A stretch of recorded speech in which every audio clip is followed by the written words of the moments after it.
Hi friends, welcome to my channel SSC The Small Family. అయితే నేను part time Rapido చేస్తానని చెప్పాను కదా. ఇవాళ నాకు ఇన్సిడెంట్ జరిగింది. ఆ ఇన్సిడెంట్ గురించి మీకు ఎక్స్ప్లెయిన్ చేయాలనుకుంటున్నాను. సో దయచేసి ర్యాపిడో కెప్టెన్స్ ఎవ్వరూ ఇలాంటి విషయాల్లో జోక్యం చేసుకోకపోవడం మంచిది. అయితే యాక్చువల్లీ ఏం జరిగిందంటే, నాకు ర్యాపిడోలో ఒక రైడ్ వచ్చింది ఎస్ఆర్ నగర్ దగ్గర. నేను వెళ్తే అక్కడ పర్సన్ కాదు, యాక్చువల్లీ చాలామంది కస్టమర్స్ ఏం చేస్తున్నారంటే ర్యాపిడోలో రెండు ఉన్నాయి, ఒకటి పార్సల్ సర్వీస్, ఒకటి కస్టమర్ డ్రాప్ సర్వీస్. చాలామంది పార్సల్ సర్వీస్ ఎక్కువ ఉంది ప్రైస్ అని చెప్పి ఏం చేస్తున్నారంటే కస్టమర్ రైడే అంటే డ్రాప్ రైడ్ బుక్ చేసి పార్సల్స్ ఇస్తున్నారు. సో దయచేసి అలా ఎప్పుడు చేయకండి. నాకు ఆ పార్సల్ వల్ల ప్రాబ్లం అవ్వడం ఇది రెండోసారి.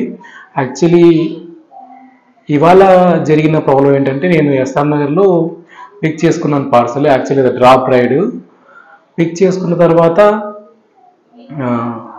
డ్రాప్ వచ్చేసి కస్టమర్ కాల్ చేసి చెప్పారు, బంజారా హిల్స్ పూరి జగన్నాథ్ టెంపుల్లో ఇచ్చి వెళ్ళిపోవయ్యా అన్నారు. నేనేమనుకున్నాను, బంజారా హిల్స్ పూరి జగన్నాథ్ టెంపుల్ అంటే అందులో పనిచేసే వ్యక్తి ఏదో సెక్యూరిటీగా అనుకున్నాను నేను. సో తర్వాత వెళ్ళాను, అక్కడికి వెళ్ళి వెయిట్ చేసి ఒక 2-3 సార్లు కాల్ చేశాను. ఆయన ఫోన్ బిజీ వచ్చింది. వెయిట్ చేసి మళ్ళీ కాల్ చేస్తే, అరే అక్కడ కాదు భయ్యా, ఇక్కడ రా అని 4-5 గల్లీలు చెప్పారు. సో నేను పొద్దున్నుంచి ఎండలో కష్టపడుతున్నాను. ఆ తిప్పేసరికి నాకు కొంచెం అసహనం, చిరాకు కలిగిన తర్వాత నేనేమన్నాను, అన్న మీరు వచ్చి తీసుకోండి, మీరు పక్కనే అంటున్నారు కదా అంటే, యాక్చువల్లీ లొకేషన్ ఎక్కడ ఉందంటే బంజారా హిల్స్లో పోలీస్ టవర్స్ ఉన్నాయి కదా, పెద్ద బిల్డింగ్ ఉంటుంది. సో దాని లోపలికి చూపిస్తుంది. యాక్చువల్లీ బ్యాక్ సైడ్ గేట్లో ఇవ్వాలంట. బ్యాక్ సైడ్ గేట్కి నేను వెళ్ళడానికి ట్రై చేశాను, కానీ నాకు వే కనిపించలేదు. తర్వాత ఆయన ఫోన్లో చెప్పారు బ్యాక్ సైడ్ రావాలని చెప్పేసి, నాకు వే కనిపించలేదు. అప్రాక్సిమేట్లీ ఒక 50 to 100 మీటర్స్ దూరం ఉంటుంది. ఆల్రెడీ లొకేషన్కి, ఆయన పెట్టిన లొకేషన్ దగ్గరికి రీచ్ అయ్యి వచ్చి తీసుకెళ్ళని నాకు అర్థం అవ్వట్లేదు అంటే, ఆయన ఏమన్నారు, నువ్వు ర్యాపిడో ఆఫ్టర్ ఆల్ ర్యాపిడో అయ్యింది, ఇంత రుబాబా నీకు అంటే, నేను మర్యాద చెప్తున్నాను, ఆయన వేరే లాంగ్వేజ్లో మాట్లాడారు, ఇంత రుబాబా నీకు అన్నారు. ఏంది అట్లా మాట్లాడుతున్నాను, నేను కూడా కొంచెం వేరే లాంగ్వేజ్లోనే మాట్లాడాను. అంటే తిట్టుకోవడం జరిగింది ఇక్కడ ఇద్దరము. సో నేను కూడా తిట్టాను, ఆయన కూడా తిట్టాడు. నాకు నీ చేసే వృత్తి ఏదైనా నా వృత్తిని అవమానించడం, ఆఫ్టర్ ఆల్ అనడం నాకు నచ్చలేదు. ఆయన వచ్చేసి డిపార్ట్మెంట్ అంట.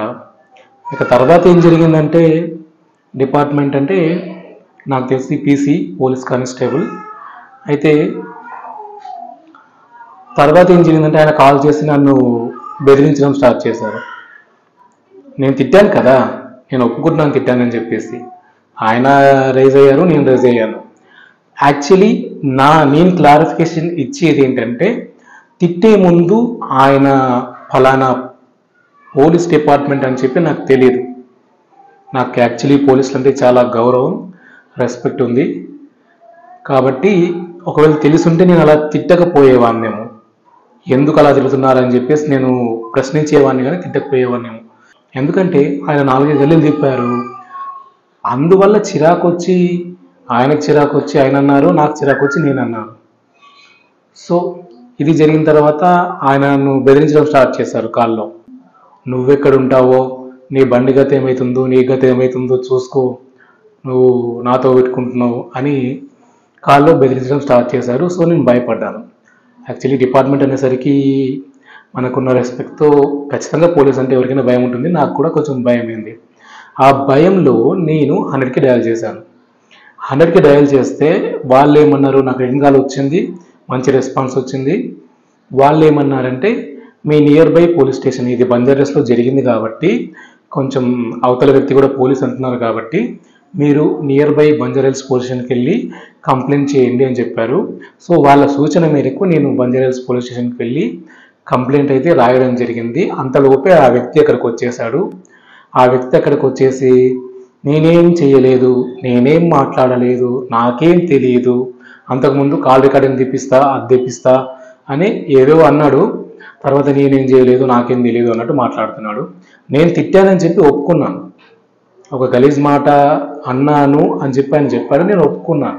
ఎందుకంటే తిడితే నాకు కోపం వచ్చింది, నా వృత్తిని అవమానించి నన్ను చులకన చేసి మాట్లాడితే నాకు కోపం వచ్చింది, నేను తిట్టేశాను. సో అక్కడ ఎస్ఐ సార్ ముంగట నేను ఒప్పుకున్నాను తిట్టానని చెప్పేసి. ఆయన మాత్రం నాకేం తెలీదు అన్నట్టే మాట్లాడాడు. ఆయన చేసిన ఇంకో తప్పు ఏంటంటే, నేను బంజారాస్ పొజిషన్కి వెళ్తున్నాను అని చెప్పాను. నువ్వు ఇలా అన్నావు కదా, నేను వెళ్తున్నాను అని చెప్తే ఆయన పోయాడు ఎస్ఐకి సిఐకి ఫోన్. చూడండి, ఏదైనా సరే ఒక జాబ్ చేస్తున్నప్పుడు కొంచెం కింది స్థాయి వాళ్ళు పై స్థాయి వాళ్ళకు రెస్పెక్ట్ ఇవ్వాలి. నేను కూడా ఆ కాల్లో మాట్లాడాను, ఎస్ఐ సాబ్ సిఐ సాబ్ అన్నాను. సాబ్ అంటే సార్ అని అర్థం కదా. సో ఆయన ఎస్ఐకి ఫోని సిఐకి ఫోని మాట్లాడతా అని ఏకవచనంతో సంబోధించారు. ఇది ఎంతవరకు కరెక్టో ఆయన విజ్ఞతకి నేను వదిలేస్తున్నాను. ఆ ఏకవచనంతో సంబోధించింది, ఆయన మాట్లాడే విధానం ఎలా ఉంది అనేది ప్రూఫ్ కోసం కొన్ని రికార్డింగ్స్, అంటే ఆయన తిట్టేటప్పుడు నా పెద్ద మిస్టేక్ ఏంటంటే, ఆయన అలా సడన్గా తిడతాడు అని నేను ఎక్స్పెక్ట్ చేయకపోవడం వల్ల ఆ తిట్టేదాన్ని నేను రికార్డ్ చేయలేకపోయాను. కాబట్టి కొన్ని ఆయన ఏకవచనంతో సంబోధించాడా లేదా, సుపీరియర్ ఆఫీసర్స్ని సంబోధించాడా లేదా అనేది ప్రూఫ్ దీంట్లో పెడతాను. వస్తున్నా వస్తున్నాను. అరే నువ్వు వేరే పిఎస్ లో ఉంటే నేనేం చేస్తా? సరే అక్కడ పోయినాక ఎస్ఐ తోటే సిఐ తోటే మాట్లాడు. సరే ఆడ నుంచే వస్తున్నా. సరే మంచిగా నువ్వు ఏడున్నా చెప్పు, నేనే వస్తా చెప్పు. నువ్వు ఏడున్నా చెప్పు, నేను పెట్టు. అరే నువ్వు యూట్యూబర్ అయితే కొట్టుకో అన్న. ఏం చేస్తావు? ఏం కొట్టుకోవాలా? ఏం చేస్తావు చెప్పు. ఏం కొట్టుకో. ఆయన మాట్లాడే విధానం ఎలా ఉంది? సో ర్యాపిడో క్యాప్టెన్స్ మీకు చెప్పేది ఏంటంటే, నేను ఇది కొత్త కాదు, ఆల్రెడీ డ్రైవ్యూలు చేస్తున్నాను, పర్సనల్ డ్రైవర్గా చాలామంది దగ్గరికి వెళ్తుంటాను, ఇలా ర్యాపిడో చేస్తుంటాను, యూట్యూబ్ చేస్తుంటాను. సో ర్యాపిడో అనేది కొత్త కాదు, ఒక 2-3 years నుంచి నేను చేస్తున్నాను పార్ట్ టైంగా. అయితే కొత్తగా వచ్చిన వాళ్ళు కానీ ఆల్రెడీ చేస్తున్న వాళ్ళు కానీ ఇలాంటి ఇష్యూస్లో ఇరుక్కోకండి. ఎందుకంటే ర్యాపిడో హెల్ప్ లైన్ కూడా ఏమీ చేయలేరు. యాక్చువల్లీ నేను ర్యాపిడో హెల్ప్ లైన్లో ఎమర్జెన్సీ కూడా కాల్ చేస్తాను, ఇట్లా థ్రెటనింగ్ చేస్తున్నారని చెప్పి కాల్ చేస్తే వాళ్ళు రెస్పాండ్ అవ్వలేదు. తర్వాత రిటర్న్ కాల్ కూడా నాకు రాలేదు.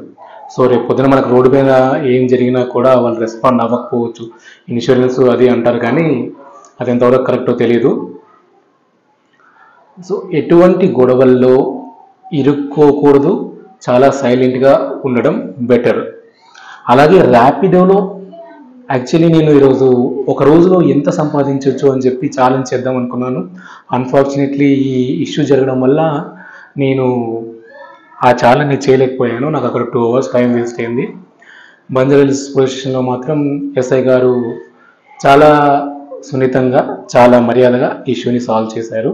నాకు రావాల్సిన ర్యాపిడో పేమెంట్ నాకు అతని చేత కట్టించారు. అతనికి ఇవ్వాల్సిన పార్సల్ ఏదైతే ఉందో నేను అతనికి ఇచ్చేసాను. తర్వాత ఆయన కోపంతో బయటకు వచ్చిన తర్వాత మళ్ళీ నన్ను ఇరికిద్దామని చూశాడు. నీ యూట్యూబ్ ఏందో చెప్పు అంటే, నేను ఎందుకు చెప్పాలి అన్నాను. నేను ఎందుకు చెప్పాలి అంటే, నడు సార్ దగ్గరికి పోతాడు, నువ్వు అడ్వాన్స్ బాగా మాట్లాడుతున్నావు, సార్ దగ్గరకు పోయి నేను ఇరికిస్తాం మళ్ళీ ఇప్పుడు అని ఏదో ఆయన చేయడానికి ట్రై చేశాడు.